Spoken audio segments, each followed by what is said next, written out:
Sorry for the brief hiatus, but we're back. It's mostly my bad. There's been a lot. I've been lazy. But yeah, how's it been? Hope you guys had a good. I wanted to say like have a good summer. See you next fall. No, but hope you had a good spring break. Spring break. We'll call it our spring break. Yeah. Yeah. We went. Yeah, partied it up. That's why we weren't here. We were partying up. Yay! Spring break for sure. Playing lots of D&D. Is that what it was? So, hey again. Some quick housekeeping stuff before we get started. As always, you guys want to send in your horror stories, your ideas for episodes. Basically, just say hi. You can hit us up on our Gmail, which is cosplaystitchandseam@gmail.com. Yep. Or you can go to the website, cosplaystitchandseam.com, and it has a working form, and... Yay! It's brand new Google Doc. Yes. Awesome. Yeah, but yeah, good. it's good. It's good. The website also has fun stuff. Yeah, and then of course our Facebook group, which is now over 300 members. Come say hi, come introduce yourself. Everyone's been really nice and supportive, and we love seeing, I think everyone's favorite is Work in Progress Wednesdays. Oh my gosh. So we just get to see so many cool projects everybody's working on. It's my favorite. Yeah. So come hang out and say hi and join a good community of fun crafters. Yes. If you guys would like to donate to our podcast, help keep us running, this literally doesn't go to profit us or anything. It just goes to pay our bandwidth fees and things like that. You can go to our Ko-fi account, KOFI account, and just look for Cosplay Stitch. And yeah, anything you guys can drop us would be awesome. And what about cons coming up? Do you have any? Cons coming up. When this episode airs, tomorrow, I can actually say this, tomorrow I'll be at the Japanese festival, Nihon Matsuri. Nice. Yeah. Nice. I'm excited for that. And what are you doing there? I'm judging the cosplay contest. That's what I thought. Yeah. Nerd. Aw, rude. I'm trying to think. I don't think I have anything till Anime Expo, which is in July. And some of you may have seen this, but I'm going to be competing with Megzy Des Cosplay, and we're doing one of the World Cosplay Summit finals. Oh my gosh, okay. So that's going to be fun and exciting. Anybody going Yes? to Anime Expo, I'm requesting audience people. If you're going to Anime Expo and you're watching the World Cosplay Summit thing, stream it and tell me, because I know, right? every team entering, and I want to watch it so bad. I'm gonna stream it from my phone on the stage. Do it. You're just you're acting and you have your phone in your hand. Well, actually, that's kind of part of our... Anyway. Oh!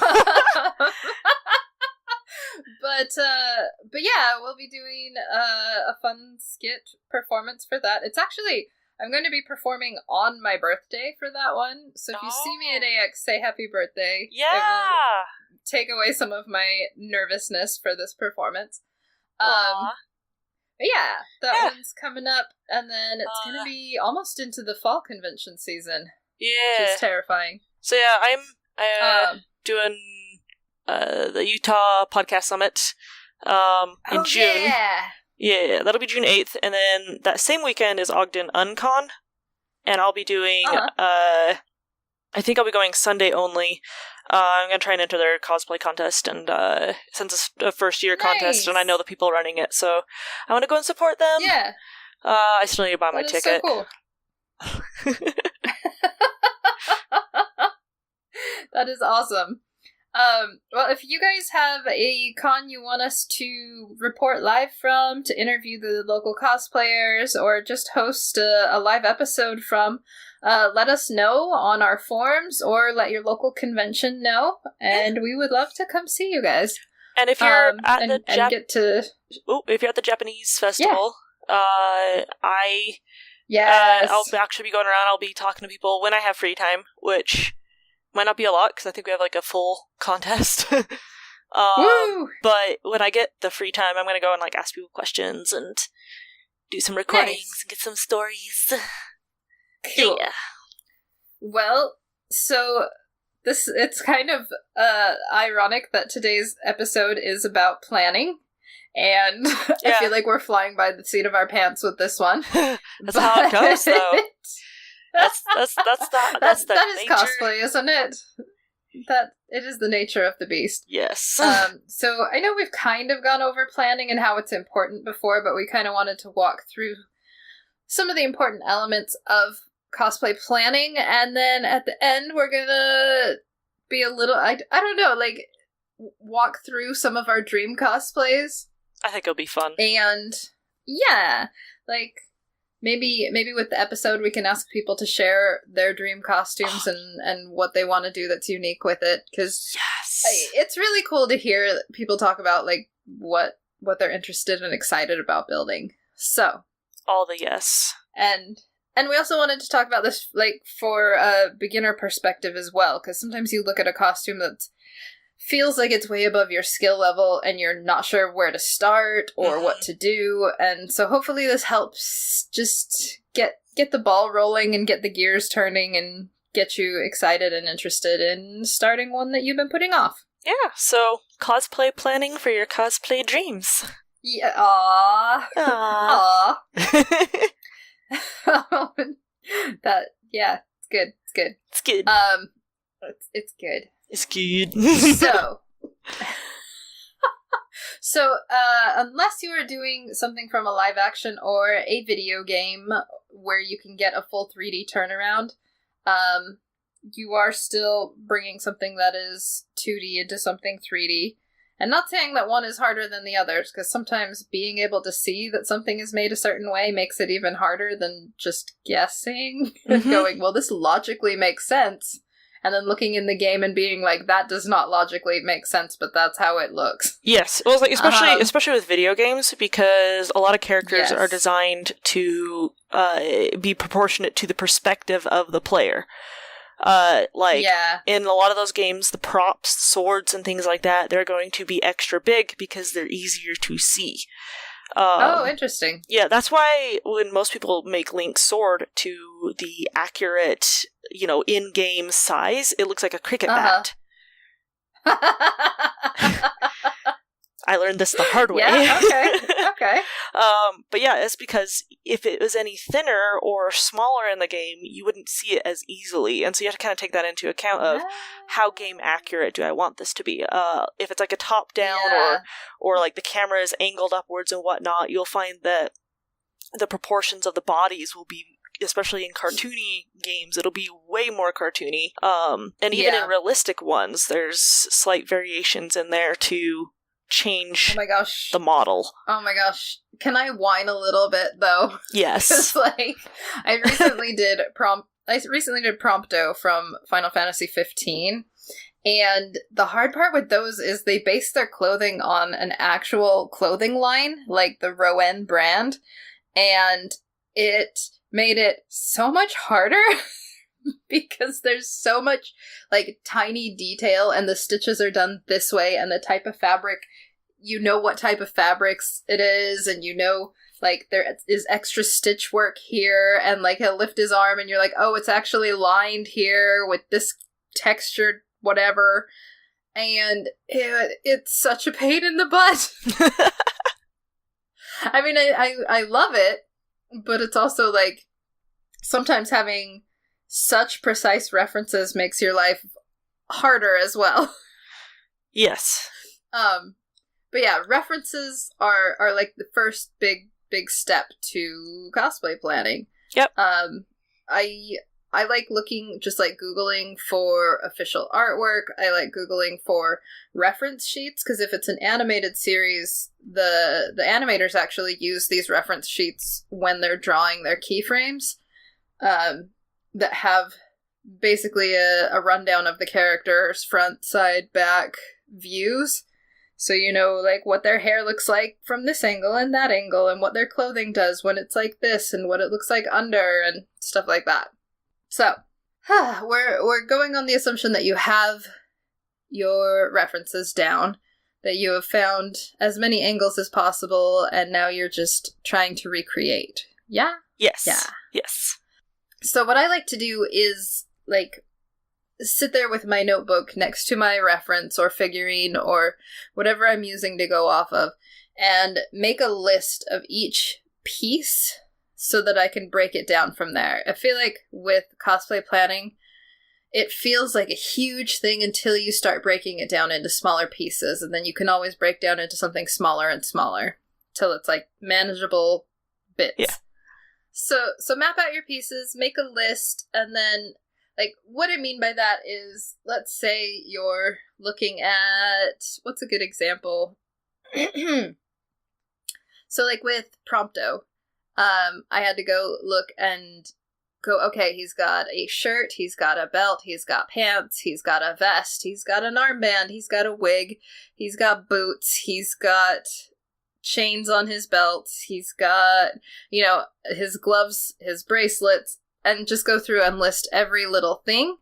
And then from there, I'm going to go break it down further and go, okay, so his armband, do I have a reference for what it looks like when it's not tied on? What's the pattern? What kind of fabric do I want to use? Do I want to, like, make a fabric print file? Do I want to try to paint it on? Do I want to just get something that's close enough? Things like that. So the more you can break it down and kind of, like, tell yourself how you're going to do it, the easier those steps are going to be, I feel like.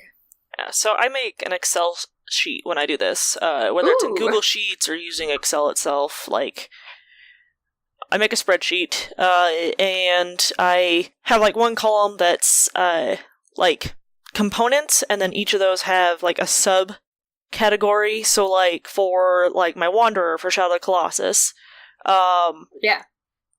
I have, like, I'll list, like, his belt, and then underneath that, in, like, the subcategory, I'll have all the materials for that belt. So it needs leather, it needs a buckle, it needs, the dangly things that I call them braids for the one that I did, but everyone makes it out of something different. And, like, I'll also, and then next to that, in another column, I'll put, like, what tools I'm gonna need. Especially then, I didn't have, like, all my leatherworking tools, and so I listed a couple of new tools that I wanted to purchase for it. Oh, tools are a good idea. Yeah, so yeah, adding in, like, the tools that I wanted, and then I have another column for cost. So it's like, here I know how much I need. Yeah, and then how much it's gonna cost me. And a lot of times I'll go through and I'll be like, okay, like, the leather belt and the leather arm pieces and the leather shin guards on Wander, I can actually buy that all in one purchase. That can probably, depending on how big the piece of leather I get is, will all fit on one leather piece, and so I'm able to combine that cost into one thing. And then I always add a couple extra dollars, so that way I can do worst case scenario, and then I feel better when it's all cheaper. Yay! Yeah, that was a lot. Does sorry. Help. That is nice. Yeah, so yeah, that's okay. It's good. It's good. Yeah, that's how I break up my I components. like that I like that there are different options and no one right way to plan things out. Oh yes. I know with there's some cosplay planning apps you can use, like Cos Planner, I think, is one of them. But you can actually break it down in a similar way, and then you can tell the app, like, what percentage of your costume each piece is. Yeah. So if you need that, like, sense of accomplishment, it goes through and is like, oh, you finished this piece? You are this % done. Or even if you're only like 50% done with a piece, it counts it towards your total and you can see how much you have left, which for some people is very... It's either going to stress you out or it's going to make you feel better because you can look and go, oh, okay, I have this much left. Oh, okay, I have that much left, you know? Those things are like really nice because you can see the progress, and those who like to see where their progress is going, it's fantastic for that. Exactly. But yeah, I liked that you mentioned materials and cost and all that fun stuff that's also part of the breakdown.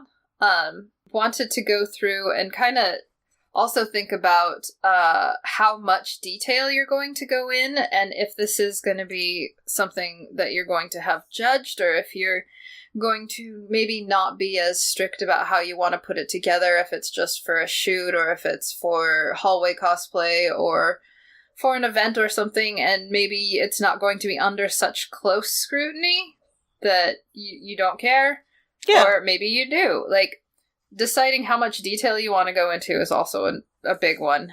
And with that, I also mean, like, how much has to be handmade and how much are you going to buy? Maybe there are elements of the costume that you just want to purchase. Like, for, I hate to keep bringing up Prompto, but, like, for his, I don't have a way to make patches, like clothing patches. But there are several shops and places online that you can go. And I got mine from, I think, Quidviz. Did my patches, and they just had a set already made. And I still did the sewing to sew them on, but I just had no way to do that part myself.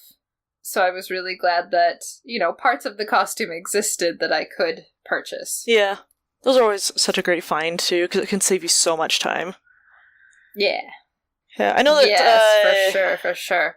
Often when I get questions... As long as you're... Yeah. Often when I get questions from, like, people messaging in and whatnot, they'll often ask, like, hey, I want to enter a cosplay contest, and I want to know how much of my costume, like, is it okay if I don't make this part? And I always ask them, what category are you entering, and what are the what are the requirements from the contest itself? Because, like... Right. Yep. If you're entering beginners and you're like, I can't make, I can't make a belt. That's totally fine. Can't make my shoes. That's totally fine. Yeah. Even at a master's level, like, shoes is fine. But, like, it just depends on what kind of contest you're going into. The important part is just that you are upfront and honest about what you've actually done, rather than trying to take credit for work that's not yours. Yeah. Like, it's okay even at a master level to have pieces that you didn't make, as long as you're honest about what was yours and what isn't. Yes. Because the whole thing craftsmanship is judging is your body of work and not the work of others. Mm-hmm. So it's like, what did you build? Good point. Yeah, and that's a good thing to take into mind, like, as you're putting things together and planning out your costume is, what do you want it for? And, you know, how much time do you have? And put that towards, you know, keep that in mind as you're building stuff. Mm-hmm. Yeah, and for funsy stuff, like, it's seriously not worth the stress over when you're doing it for funsies to just kind of let yourself skimp on some of the details. Like, my Xerxes Break Pandora uniform from Pandora Hearts, the sleeves are too short. But it was my first time making a suit jacket, and so, like, no one notices that my sleeves are too short unless I reach my arm out, and then you watch it just sink. But as long as I keep my arms in, no one can tell. Nice. But it was supposed to be a for funsy thing, and I actually learned costumes that are like that. Yeah, I learned so much, because I made that in one day. Yeah, I cut out the pattern the day before, and then I spent an entire day just sewing all the suit pieces together, sewing the pants, sewing all these different things, and I came out of it going, well, I know how to do pants better. I know how to sew a suit jacket. I know that I need to make the sleeves longer next time. And, like, it was just fun to do, and I'm so proud of that one. Like, wearing it, and even though the sleeves are a little short, Like, I love how it looks, and I love how I feel in it, even though it was just a for funsies. Like, there's so many things wrong on it. But I feel like I learned a lot, and it was fun. So, those are always good cosplays, too, where you just do something for fun, and you find out that you're more proud of it than you thought you would be, you know? Yeah. Yeah, totally. Mm-hmm. Mm-hmm. No, that totally makes sense. That's awesome. I love having a project that you can learn something from and, like, take something away from, going, like, I may not be perfect at this, but I've gotten so much better because I did it. Yeah. Moving from there, from a sewing perspective, I actually like that you brought this up, because one of the things I wanted to talk about with your references is sometimes you can tell in your reference sheet, does it have seams? And for those who don't sew as much, your seam is wherever two pieces of fabric connect, and it isn't just one flat plane. Same thing on armor as well. Does it have seams? Because, yep, yeah. Because, like, sometimes you'll find shirts that have, like, in the video game, they don't have a shoulder seam, and it sometimes, like, well, was it intentional, or is it cartoony and it should have a seam and they just don't? And kind of deciding, like, how accurate you need to be with the seams is one of the big first steps for me, because that determines what patterns, or if I need to, like, pattern it myself from scratch, things like that. Yeah, make a custom pattern. Yeah. And if you can take those, like, I don't know, for me it helps to draw it out, because then I'll draw it where I need the seams to be. And, like, Mercedes does really cool turnarounds and things like that I'm sure take that into account. But you can kind of take that with you to, like, wherever you have local that sells patterns, and flip through and go, okay, does this have the same kind of seam lines that I want? Is it close? Will it matter if I, like, take a seam out, or, like, put two pieces together and make it one piece, or put more seams in it or less seams in it? It gives you a better, I guess, idea of what kind of, like, base garment, which is not to say you always have to use a pattern. You can also pattern from, like, draft one from scratch. Yeah. But if you're looking for a commercial pattern, then it's a good way to get a start. And that's usually the first thing my brain hooks onto is, okay, where are the seams and what kind of, like, sleeve and things like that. Yeah, when I was working on Chic from Super Smash Bros., I actually made that chainmail shirt. I'm air quoting right now because it was a spandex shirt. But with the way that her outfit, like, would work, I didn't want to have a seam going down my side. And so I actually created a spandex pattern where the seam actually goes down my front and my back, which gets covered up by the armor, and then it looks like it's a seamless set of armor. Yeah. And luckily with spandex, that works really nicely because it's super forgiving and just stretches. Smart. Yeah, it made it was a weird pattern. But, like, it worked because now I don't have those side seams. And I still have the seams in the armpit where the sleeve's attached, but that was fine. Yeah. There's only so much you can do. True. No, that was going to be another point, is, like, if it doesn't have, like, obvious seams in your references, where is it going to make sense to have them? And that's a perfect example with Chic, is because, like, if you're patterning, like, a bodysuit, it doesn't always make sense to have a zipper going, or a seam or something going straight down the front and back. But for yours, it totally made sense to do it that way, because then it doesn't show up as a seam. Yep. Yeah, I was able to hide them. You know, you can, like, look and see, it's like, okay, the person has, like, this sort of thing over the top, so maybe the seam is hidden over here. Or sometimes you can look at it and just be like, especially if it's, like, I don't know, I guess this applies to video games and anime, or any reference that you're looking at, and you're like, that's not how clothes work.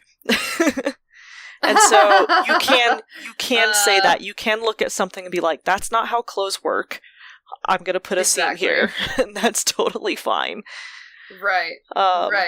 Yeah. Well, or I see this a lot with, like, the Sailor Moon costumes, because you have the white bodysuits that, like, how are you supposed to see, like, how are you supposed to get into that? They get into it, like, with a magic ribbon dance. They don't have, like, actual normal human ways to get into it. So I've seen a lot of clever, creative ways to get in without having seams. At least visible ones. And some work better than others, and I've done a few myself, and oh boy. But yeah, finding seams and stuff that makes sense for you. Another one, with when you have costumes that are based on maybe historical things, like, let's say, like, Assassin's Creed or, like, Bloodborne, things like that, where they're basing the costumes off of fashions that did exist for set time periods. You can always go looking for historical patterns. So maybe it's not exactly like the character, but it is correct to the time period that it came from. And I always love seeing, like, different mashups of how people will take something historical and make it fit to the character's costume a little, like, better. Yeah. Well, I mean, not necessarily better, but in their own interpretation.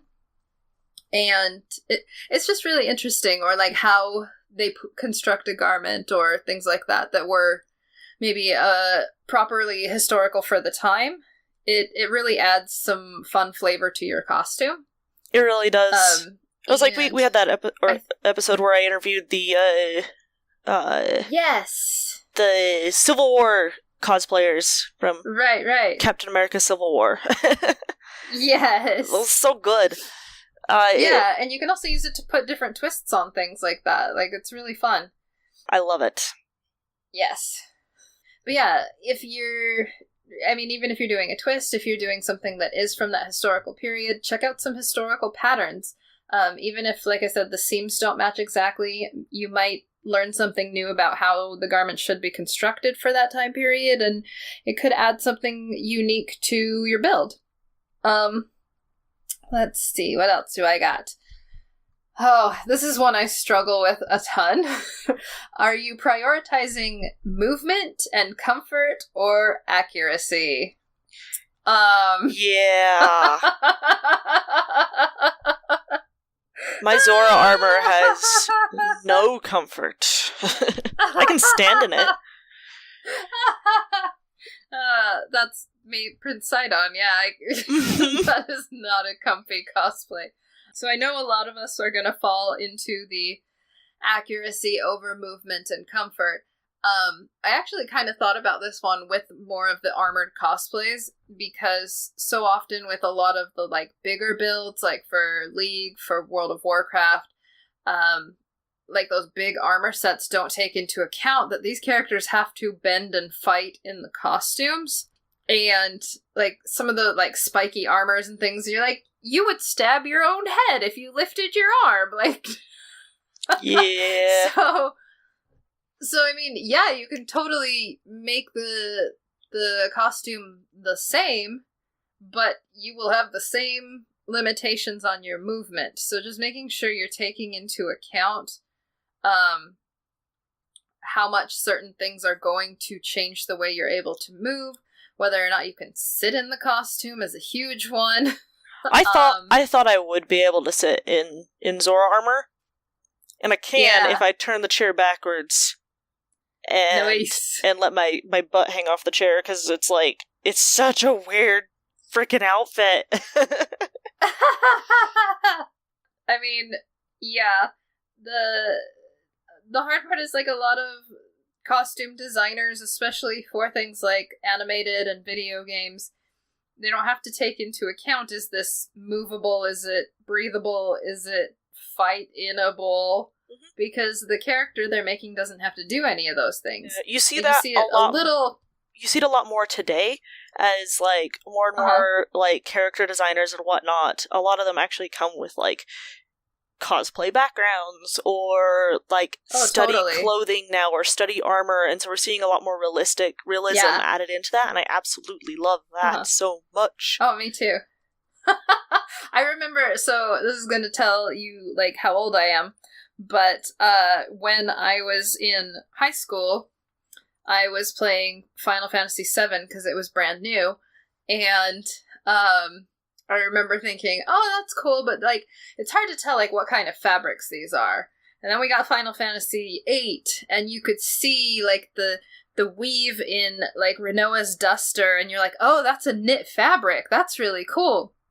And then you go to like 10, and you're like, oh, I can tell Zidane has like leather, and like looks kind of like suede. And then you get to 10, and you're like, oh my gosh, I can tell what all of these fabrics are. And it's like with each iteration of the game that came out, I was like, oh, this is a little more realistic. Oh, they thought about, oh, you can see the stitches in this one, you know. And it's really cool to see how the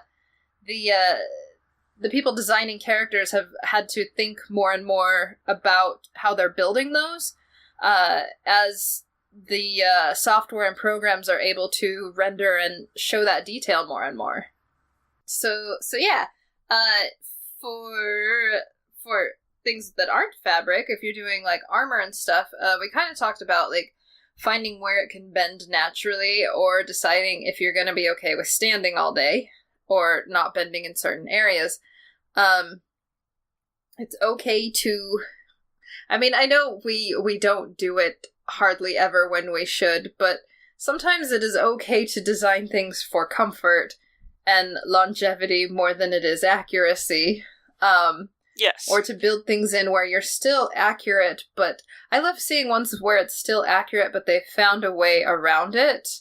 Or they found some way to make it still, like, you're able to get into XYZ, but it still looks seamless. Like your chic workaround where, you know, it doesn't have a seam, but you hit it so it's not an issue. Yeah. So that can be actually, another... I also worked really hard to make that costume as mobile as possible as well. Yeah, because at the time I was building it, I was like, I did gymnastics as a kid. I'm going to do cartwheels in this. Yeah. And, like, maybe I'll learn a front flip or a handstand. I did not. Yeah. I can do a cartwheel in it. Yeah. Yep. Well, and this kind of goes for fabrics, too, because, like, for some of your builds, you're going to need to have an internal structure, like a corset or a hoop skirt or a muscle suit or, like, different kind of foam things to make it look like your body's a different shape than it is. And making sure that that is something you can still move in is important. Yes. Making sure it's something you can still use a bathroom in is also good. important. Also important. Yeah, and if you're looking at something and you realize, okay, this is not going to be able to do any of those things, yes, then what you do is you plan your bathroom breaks, and you plan, okay, I can only be in this costume for X amount of time, and then stick to that. Oh my gosh. No passing out in costume. I wanted to die wearing side-on, but... I know. It is what it is. Oh no, I hit my microphone, I'm sorry. But yeah, if possible. I was going to say, one thing that can make it a little easier when you're researching a new costume or something you haven't made before is just knowing the name of different articles that you're making, whether it's armor or clothing. Making sure you know what you're searching for. If you're just looking for arm thingy, you're going to have way fewer results than if you're going like, oh, I'm looking for a bracer or vambrace or greaves or whatever. Like, greaves are the ones that go on your shins, by the way. They are. that one, I thought it was the ones that go on your arms. I was wrong. Oh, nice. Or with clothing, if you know what kind of, say, sleeve you're trying to do, it makes it way easier than just looking up, like, different sleeve patterns. If you know if you're doing, like, a raglan or a cap or a lantern sleeve or a puff sleeve or a leg of mutton sleeve, knowing what it's called, knowing the vocabulary is going to make it so much easier. And sometimes... What's a leg of mutton sleeve? It's... They're like...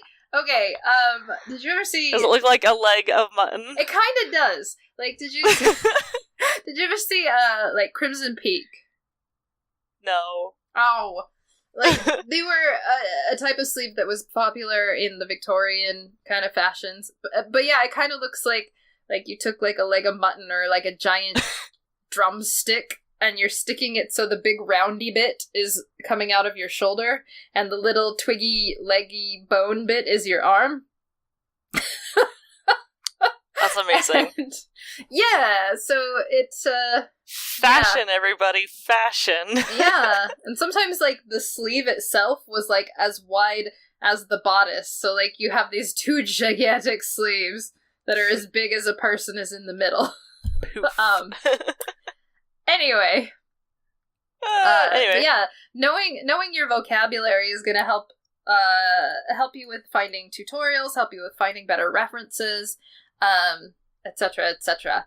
And with that one, like, don't be afraid to ask questions, even if it's in, like, our Facebook group or among your friends, things like that, because someone may know something or have done something that you haven't, and just be able to point you in the right direction, or be able to tell you what it is you're looking for, or maybe you have, like, a fantasy one, and you're like, what kind of sleeve is this? What kind of piece of armor is this? I've never seen this before. And it may have a name, it may not, but it never hurts to ask. I always go to Melissa for, like, historical reference, like, costume pieces. I'm like, this thing, it's got this shape. Yeah, what time period should I look at? Yeah. She's really good about that. Yeah, so it's awesome to have someone you can go to that, like, has already extensively studied that, and it like, it helps you skip ahead to, you know, okay, I know I'm looking for this sort of a thing, or I know a name at least, and I can start my Google search with more than just sleeve. Yeah. Let's see, what else did I want to look at? Budget. Is your costume going to be on the cheap, or are you going to want your fabrics and stuff to be as authentic as possible? And there's always a happy medium as well, where you can have something that still looks the way you want, but it is cheaper.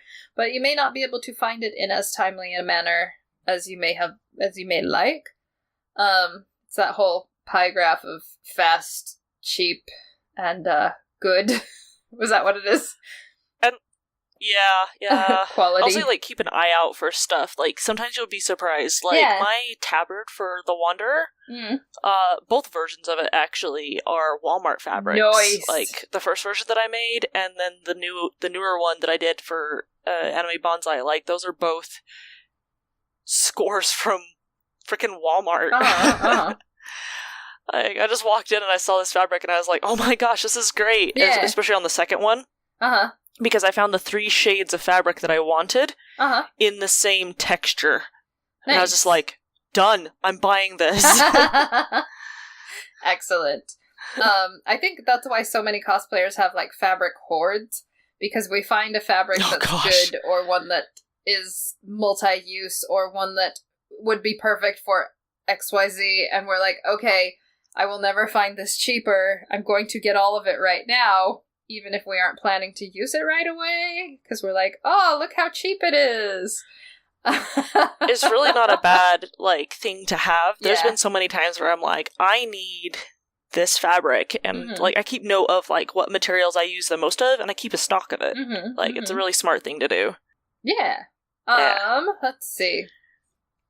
But yeah, if you are planning to make something with, like, you know what specific fabrics, you know what specific materials or tools and things you want to use to make it, make sure you're also budgeting for that, because it's, depending on the project, depending on how you want to make it, is really going to have an effect on how much it's going to cost. Yes. Very much so. Makeup. So you got makeup. Yeah.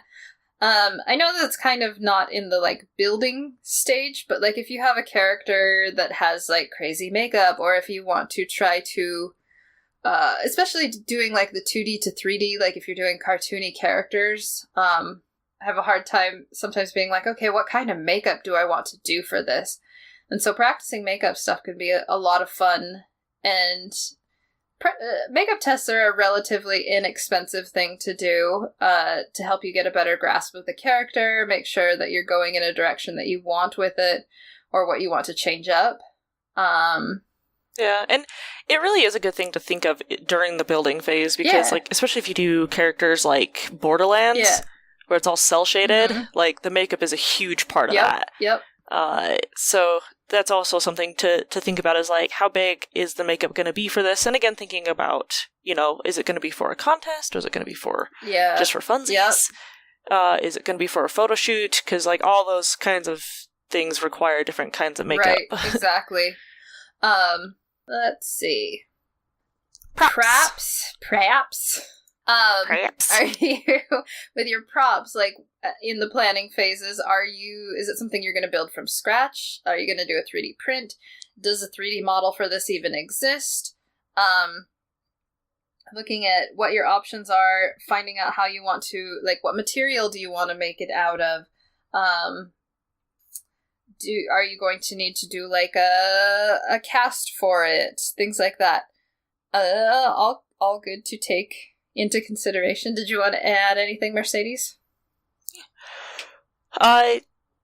Don't be ashamed of, like, especially if you're doing something for fun, to try a cheap material to make your prop out of. Like, you'll do that thinking, oh, this is going to turn out horrible, but then you'll finish it and you'll realize how much you've learned from it, and, like, it may end up being a material that you like a lot. Or you'll find out that you hate it. But, like, it's a great way to, like, experiment. Don't be afraid to experiment. Yeah. Just don't experiment with toxic materials.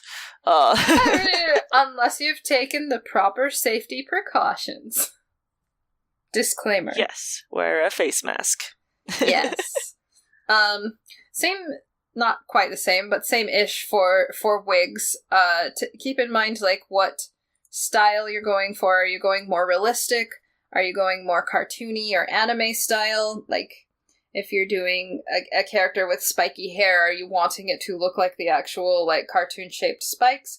Or are you going to want it to be more of, like, what they would have if they were in like, the real world, if that makes sense? Mm-hmm. Yes.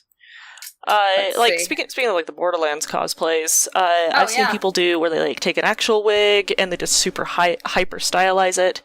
I've also seen them do, one person does her Tiny Tina wig is just all craft foam, essentially. I've seen some really cool ones that do that, yeah.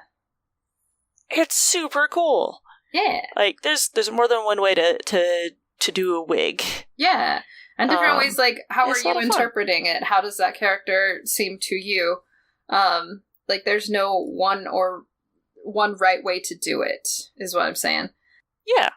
But keeping that in mind, also looking for tutorials. If someone has done it in a way that appeals to you, or has, like, shown a way that they have done it and you like it, using tutorials is huge. Like, so helpful. And you learn so much doing it. It saves you so much time, and a lot of the painful parts of learning how to make things, which I don't get the, like, elitist attitude of, like, oh, well, I don't want to, like, I don't want to say, like, share, because, like, not everybody wants to share how they made things, but I had a thread I was going with this and I lost it. But yeah, tutorials can be good I feel like as long as you have a good base of why they did it XYZ way, it can help you learn. Sometimes if you just go strictly from tutorials, you're missing some of the elements about, like, why things were made a certain way, and depending on whose tutorial, it may not be thorough enough to completely grasp that. But I feel like even with tutorials, you're still learning a lot, because you're still going through and you're making it yourself. And, not every cosplayer is going to be okay with sharing that. Sometimes it's a technique that they have struggled and fought to learn, and, sometimes you can help support them by, like, doing Patreon stuff to learn about the same thing.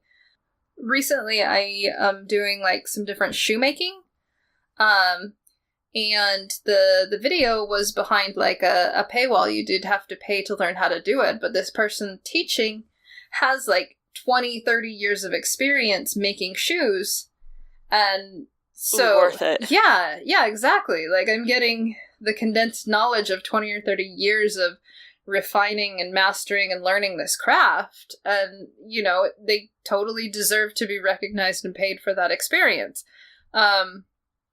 So, like, not everybody is going to, like, it's not necessarily a cosplay green room, and not everybody is going to want to share, and sometimes we do have to learn the hard way.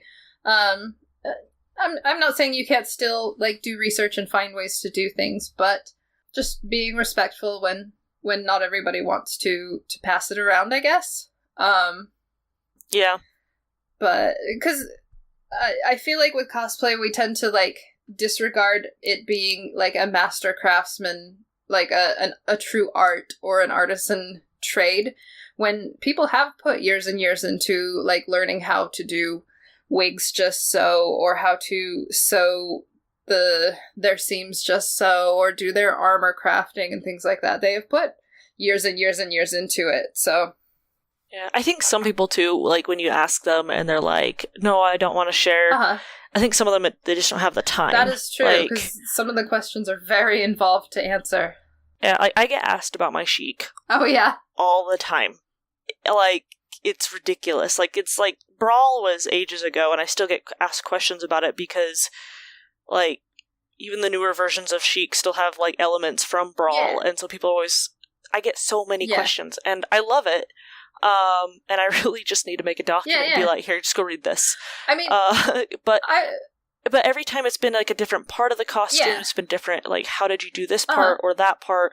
And I like talking about that, but I also understand, like, there's sometimes where I get the question and I'm just like, oh, another one. And I'm like, okay, I need to wait. And I just try to set aside the time to do it, but I know that not everybody can do that. It can be time-consuming, explaining how to make something. I will say, it never hurts to ask.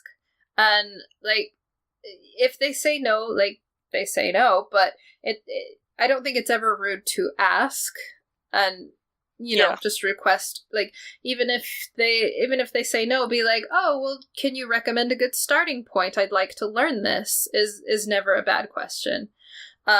Yeah. So, yeah.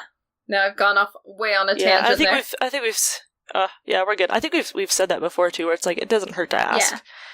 I always super encourage that. Definitely. But yeah, that's as a final thing with cosplay planning, I think we wanted to, like, we each picked a costume that we're interested in building in the future. That's kind of like our dream costume, and we're going to tell the other one about how we want to make it. So did you want to go first, or do you want me to? Sure, I'll go first. Okay. Tell me about your costume. So tell me your dreams. My dreams... My teeth fell out. No, I'm just kidding. Oh, no! Is that good luck? I don't want to talk about my dreams. I heard it's good luck. It has pros and cons, I found out the other day. Oh, no. Oh, no. Anyways, yeah. But yeah, my dream cosplay. I want to make Samus's PED suit from Metroid Prime 3 Corruption. Ooh. And I don't just want to make the suit, I want to make it... partially corrupted, because the PED suit, it absorbs this thing called Phazon in the game, and the more you absorb, the more corrupted this suit becomes, and it eventually turns into from, like, this orange and silver to a deep kind of purple and blue. Nice. And so I want to do, like, a transition of that, where, like, part of the suit. But yeah, my planning phase for it is... My plans for it is I would like to be mobile in this costume. Like, looking at it and whatnot, there's very little room for mobility in it. Mm-hmm. And so a lot of my planning is that I actually want... This one's going to be intense. Like, I'm going to go all out on this. I want to get a 3D model of myself. Mm-hmm. And then, like, I have 3D modeling skills, and so I want to build the armor onto my body in a 3D modeling program. See how that works, see what pieces how they would fit, because, like, her armor makes her look really broad-shouldered. Yeah. But, like, our arms don't stretch that far, so it's, like, how to create that effect without actually, interesting. Yeah, dislocating my shoulder and scooting it, please a don't half do foot that. over. Yeah. But, and then I'm going to do some of the pieces will be just like straight 3D printed after I create the model pieces. Others, I want to do like layering. Like my plans for the helmet is that I want to do a very plain 3D print that I'll smooth out the textures and whatnot, and then I want to add layering on it with various plastic materials and things like that. I want to add lighting. I want to make the inside of the helmet look like I've got big plans for the inside of the helmet. It's going to look amazing. It's going to have a fan so I don't die. Yeah. There's like, and I've drawn most of this out. I haven't gotten like all the way through it because I have to plan out where all the electronics is going to go, because where she's corrupted, I want it to glow.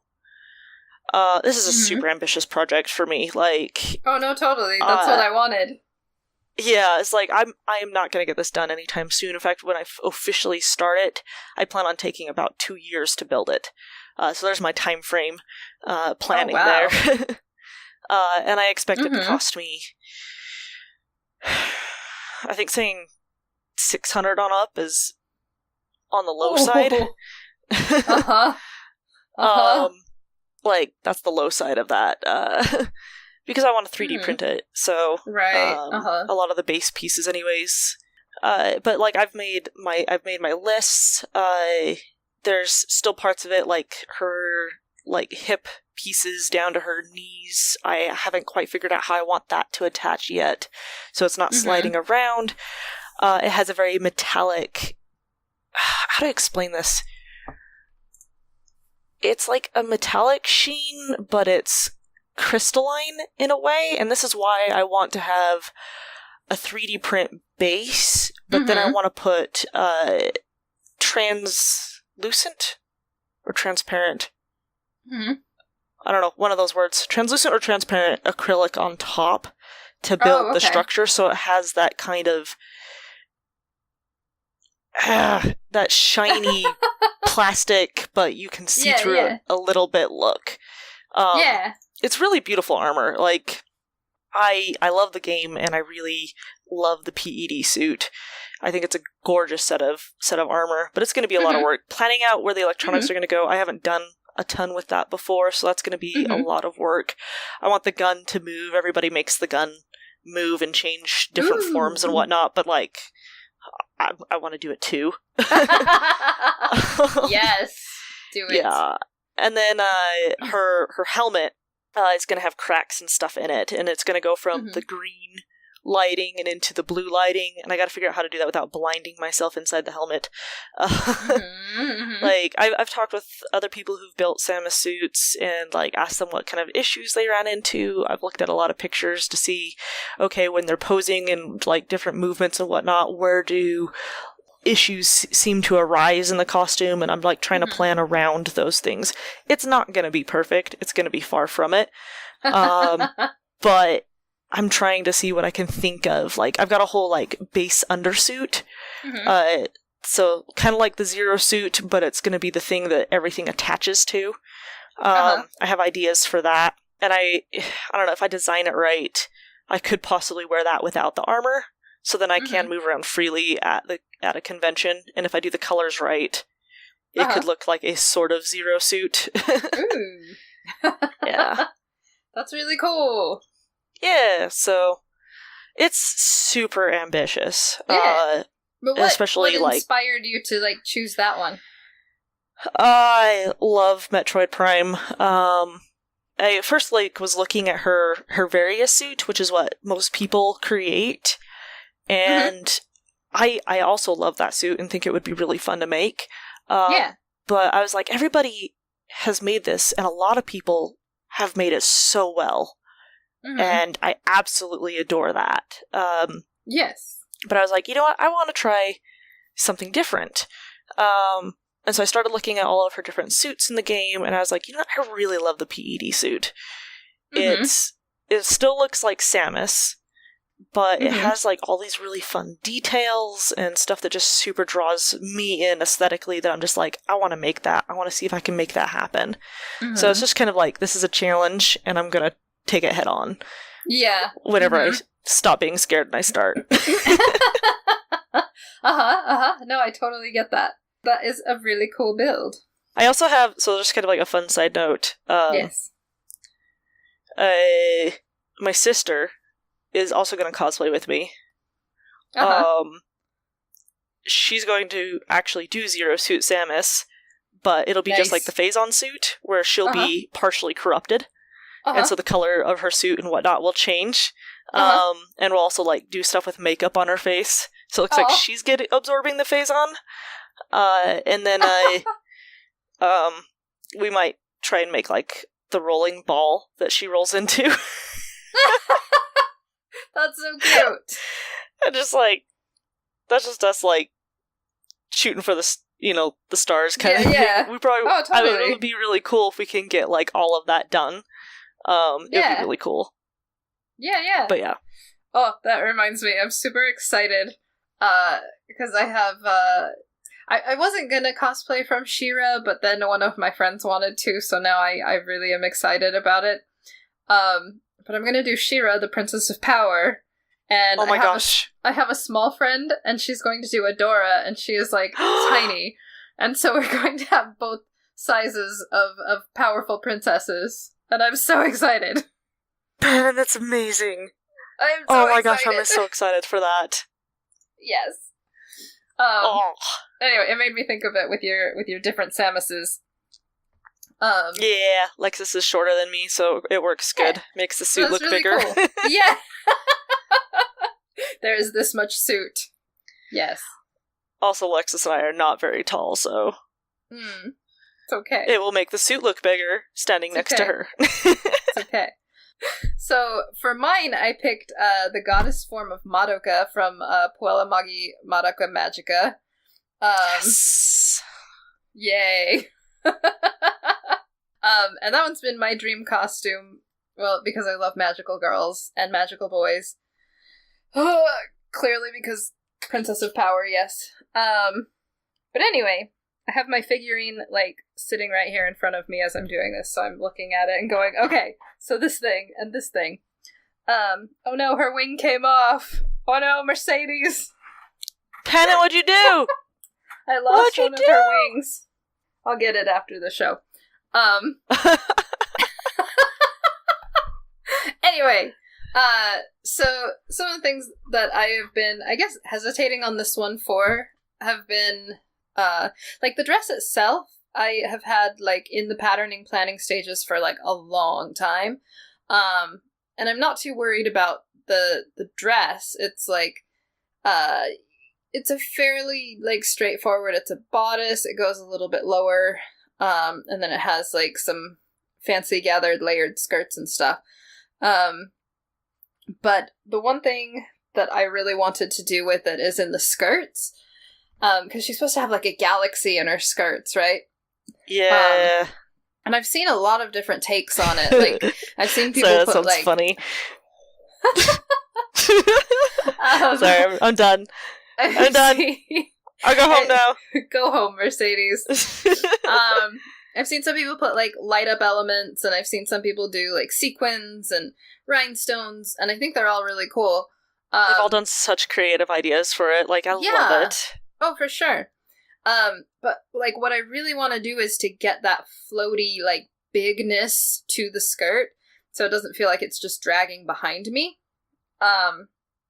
And so I'm definitely going to build, like, an internal structure that's probably going to have, like, 2 or 3 hoops that are, like, front-weighted so that the back flips out more with all the fabric on it.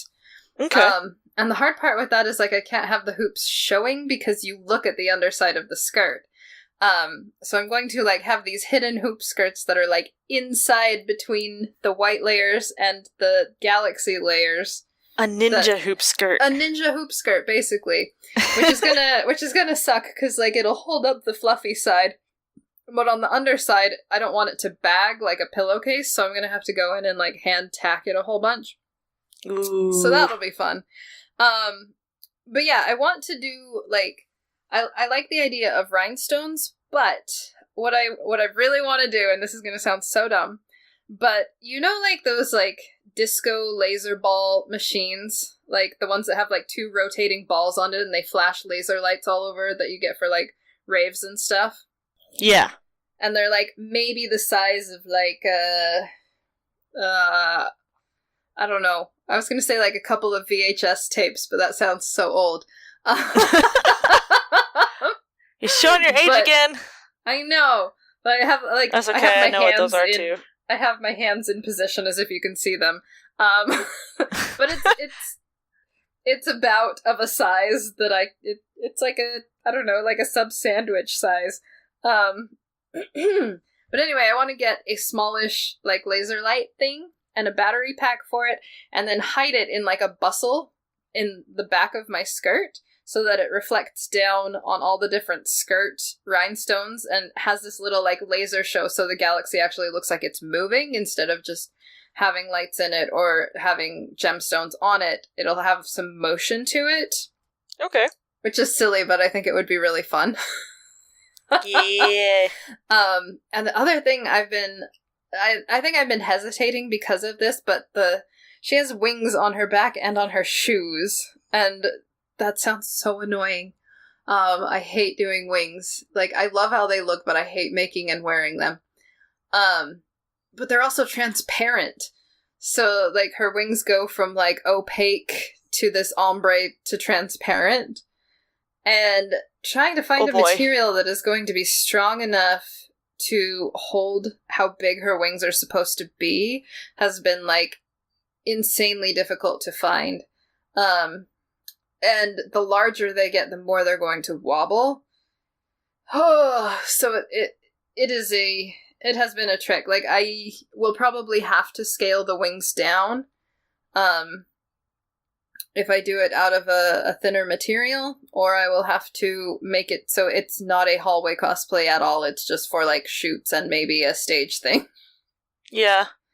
So. What about, like, an acrylic? I have seen it. Like, I have seen a few people do it with acrylic, but it looks like it's really heavy. Yeah. It could, depending on the thickness. I was thinking of doing it with, like, the Warbler Transpart. Yeah. And, like, getting an ombre into that and seeing... I would have to do some, like, weight testing for how large I could make the wings and still have them support at the base, sort of a thing. But... That's a good plan, doing weight testing. But yeah, this has been my hold-up on those, but that's my big plan, and then just I want everything to be fluffy and big and ridiculous. Yeah, you mentioned the weight testing. That actually, like... reminded me that, like, each piece that I make for Samus, I'm gonna test out the pieces first. 1 for fit, and 2 for movement. Good plan. Find out where they're, like... Yeah, find out where it's, like, hitting or rubbing or falling, and find a way to reinforce that. Like, I want it to be my best work I've ever put into something. That sounds so cool, Mercedes! Yeah! Alright. Man, I would love to see those wings, like... Yeah, I know, right? When you do wing tests, you should post pictures. Yes, like, it will not be for a while, but... Same with mine. But someday. Yes! Someday I will make Madoka. You ready for some horror stories? Oh, yes, horror stories. I gotta go to the right page. Yeah, horror stories. I like this one, because it has, like, we've been talking about planning, and it definitely talks about planning. So, do you mind if I go first? Yeah, go first. Okay, so this story is from listener Mad Angst. So thanks for sending that in. Love the name. By the way, Mad Angst is with 2 A's. Oh yeah, Mad Angst. He's mad with 2 A's. More mad than just 1 A. Okay, story time. It says, I made a bulky cosplay, Mega Sizor from Pokemon, and I live on one of the 8 islands of Hawaii, and the convention was, of course, on a different one. I was not going to let a sea of water ruin my plans, making a dope cosplay to the largest cosplay event in the state. Cool, good plan. So I built first and thought later. Whew. Great idea, boy. Right? The week I get it... The week I get it done is a week before the convention. Which is actually pretty good, you know. Like, I don't get things done that close before the convention, but... I know, that's good timing. Like, yeah. Congrats. So, it's time comes time to pack, I was researching storage containers and TSA requirements for the flight restrictions. This is very smart. I finally made something work with 2 oversized containers that made the cosplay fit and met the airline's requirements. By the way, standard shipping in Hawaii is 3 times more expensive than just between islands, and I saved so much more money just having them checked as luggage. So, smart. Good to know also. Anyway, I brought the containers to find out they don't fit in my friend's compact car. And no, I don't have friends with trucks. Oh my gosh. So he planned out to have the right size of baggage, he fit everything in the right size, and then the boxes don't fit in the ride to the airport. Oh no. Or I guess, yes. Yes, in the drive right. over. Yeah. So I cut the boxes to fit them, and Tetris God my cosplay to fit in these boxes. Great, the cosplays fit. That's actually pretty impressive. Now, where my girlfriend and I fit, because we took up both the back, trunk, and front seat of the car. So you fit all the costumes, no room for you. Well, there was a sliver of space in the back, so we Tetris God the heck out of that, and we drove for an uncomfortable time of 15 minutes on both islands, because all of my friends had compact cars. We literally didn't start the convention on time, and the struggles are real. To those in Hawaii who have to travel, pack light. Oh, dang. Oh, thank you for sharing that. I'm glad you survived and that you made it, at least, even if it was late, at least you made it to the convention. Yay! Oh, that's amazing. Oh my goodness. I love the Tetris godding stuff. Every cosplayer who has to, fit in a car knows, oh boy, do you know. Yep. Yes. Alright, so the cosplay horror story that I've got is from Call Me the Nomad. Okay. So you're the nomad. Yes, the Nomad. So it says, for my first cosplay experience, I went to a small outdoor geek fair with my homemade Nomad of Nowhere cosplay. I wore a mask I had made out of black cotton and see-through white buckram. I went to the fair not knowing what to expect. Uh-huh. And even got some last-minute nervousness, but when I got there, even though there wasn't a bunch of cosplay left and right all over the place, the atmosphere is electric, and I felt incredibly happy to be there. Oh, I forgot to preface this with this person called the Nomad says that this is half a cosplay horror story, because they're not entirely sure if it's a horror story or not. Uh-huh. It's pretty great. It's pretty great. All right. So yeah, the weather was flawless. The weather was flawless. My costume was comfortable. I could see, because they have a mask out of cotton and buckram, right? Mm-hmm, See-through buckram. And I could see, and there was a hilariously self-depreciating street performer unicycling 10 feet in the air as he tried to wiggle out of a straitjacket. This sounds like an amazing event. I want to see that. Yes. As I was standing and watching the street performer from beside my friends, I felt a rustle behind my head. Ooh. Now, even though I had on a fabric mask, broadcloth bandana, and a red cowboy hat ordered from Amazon last minute, not all my head was covered, and you could see my hair from the back. So I felt something, and I looked behind me and saw a larger, older man sitting there, flashing me a smile. I wasn't sure what kind of smile it was. It could have been a creepy smile, or it could have been, oh, there's a goofy-looking cartoon character in front of me smile. So there weren't many cosplayers there after all, but maybe he was totally touching my hair? I'll never know. Oh no. So possibly creepy, couldn't really tell kind of thing. So maybe horror story, maybe not, maybe misunderstanding.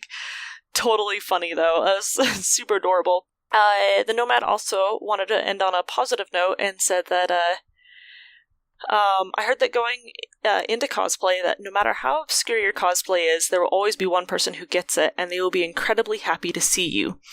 This proved true very quickly, as 2 minutes into the fair, I'm marveling at a vendor, and another cosplayer comes up to me and strikes up a conversation, and we start marveling at each other's costumes. She had absolutely not expected to see the Nomad there, and was happy to meet an anime cat girl. I originally thought she was a character I was unfamiliar with, but and I was missing the reference, but liked the costume. So her entry in the mini contest was literally announced as because sometimes you just need an anime cat girl. Aww. So even though like both of them had obscure costumes, they both were able to bond over anime cat girls, and I think that's so cute. So I also really like that, you know, no matter how obscure your cosplay is, there's always going to be someone who's going to appreciate it. No, I totally love that. Like sometimes there's just a character you love and you know no one's going to know what it is, but you love that character so much. But like if you're also someone who loves that series and you see someone cosplaying this obscure character that you never see, I think it makes both of your day just to be like, oh, hey, this thing, I also love it. Oh my gosh, that's awesome. You love it too. So. Right? Before the PlayStation 4 remake of Shadow of the Colossus, like anytime I wore that, nobody knew what it was. But I would get a couple of people who would just come up and just be so excited, and it made me excited, and I just loved that. And I still get excited, because now that it's, you know, it's more popular and people know what it is, like, I still get excited with people, like, totally. It's awesome. So, yeah. I like it. Alright. That's our show. That is our show. If you guys have horror stories that you want to share, make sure you send them in to our email, which is cosplaystitchandseam@gmail.com, or you can fill out the form at cosplaystitchandseam.com. We also take happy stories as well, and I've been enjoying the submissions that we've been getting, and absolutely have been loving this. Like, you guys are amazing. You guys, the listeners, really make this show. It's so much fun. I love seeing all the, like, positivity on our Facebook group and seeing how welcoming everyone is to the new members. So kudos to y'all, and you're awesome, and you guys are what drives us to keep making fun episodes. So heck yes. Yes. Yeah. Let's see. Yeah. If you guys would like to donate to help us with our bandwidth costs, you can go to Ko-fi, K-O-F-I. And we are Cosplay Stitch. And the nice thing with the coffee donations is it's just like literally like you bought us a coffee. It's like $3 maybe. And yeah, if we $3 is the minimum. Yeah. What was our planned one for each amount we make? We're going to plan out some silly episodes coming up. Oh, yes. So yeah, if we make the current one is that if there's $100, I drink coffee, and you listen to me slowly implode on an episode. And then the other one is that if we reach 150, we will do an episode where we talk about nothing dumb cosplay but shenanigans. Stories, stupid things we have done. I have so many of those. So many. We also, our 50th episode is coming up, guys. Can you believe that? Like, I can't believe we've been going that long. Which is awesome. For the 50th episode, we thought it would be kind of fun to do, like, 50 questions. So if y'all have, like, any questions, like, big or small or dumb or silly or whatever you want to ask us, like, it can be about cosplay, it could be something personal, it could be something ridiculous, send us some questions. We'll do a 50th episode Q&A. 50 questions. Ask what our favorite costume is. How many pieces of Pocky can we fit in our nose? Ew. What's the dumbest thing I've done while in costume? I will answer any of these. I don't want to say why I know the Pocky one though, but I know the Pocky one. Oh my goodness, Pannon. There's a teaser for you. Oh my goodness. So send us your questions. I'll be making a thing in the Facebook group, and I'll be editing the blog post that had I put like a little deadline for asking questions about what was it? Photography, on-site photography, where like if you're going to a park or a building and things like that. I'm extending that deadline because I haven't finished doing a write-up for that episode, so if you guys have questions for that, go ahead and find the post in the Facebook group, or you can go to the blog post or email us. Let us know your questions, and we will add that in as part of that episode. I find that one to be very important and near and dear to me, as I like doing photo shoots at crazy places. Yes. but I also want to respect the places that I'm going to. So, I think that's everything.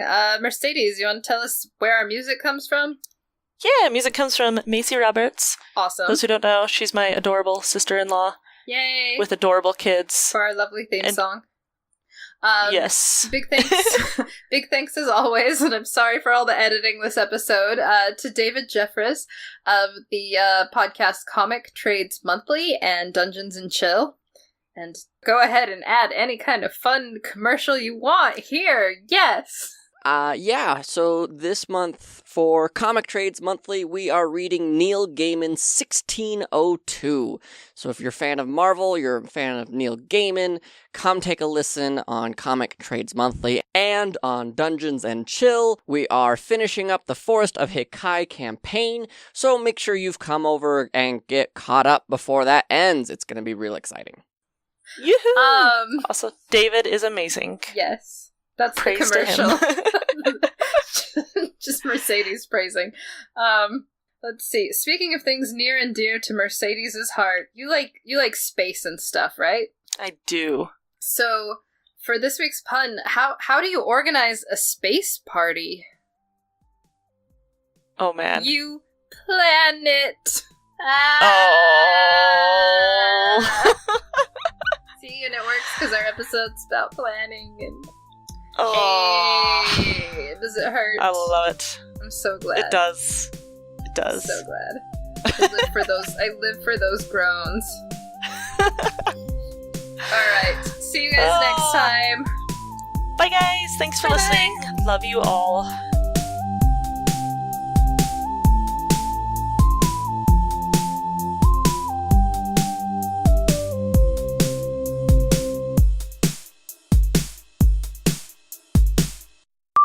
Hang on, I'm gonna have you pause for just 1 second. Yes? There's a bunch of snails outside? Oh my gosh, that's cute. No, that's super cute. No, I appreciate that. It's so cute. I love snails. My sister-in-law was telling me there's a bunch of cute snails outside. Okay. Sorry. She like cute snails. Snails! They're cute. I love snails. Okay. Anyways. Oh no, did I lose Mercedes? Did I lose you? Are you there? Hello? Mercedes? Mercedes! I can't hear you. Testing. Oh, Mercedes. Dear Mercedes.